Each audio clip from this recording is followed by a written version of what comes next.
So, for the purposes of demonstration, I've asked Deanna to be our model. She doesn't need a facelift, she works for me.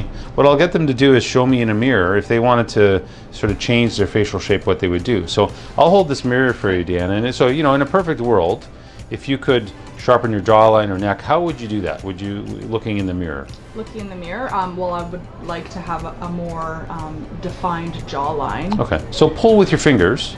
Yeah.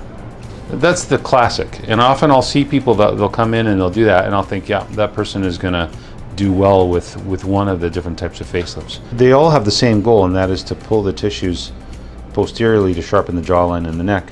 But with a mini lift, we do that through elevation of skin that's very limited. So we only lift the skin up maybe to there, and we basically pull from there. Now, in a more substantial facelift, someone who'd be much older than Deanna, maybe they've got a jowl or a really sagging neck, we might elevate the skin all the way out to here and around the back, in which case we could get, even more pull.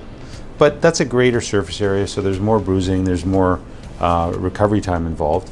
And as someone who needs tightening of the neck as well, then we would want to extend the dissection to include this skin as well, so that not only would the face be pulled, but the neck would be pulled tightly as well. We often see patients that maybe have a lax neck, but don't want to have a 3 or 4 week recovery time required for a long incision facelift, and they'll opt for something a little less invasive because they want to get back to life a little more quickly.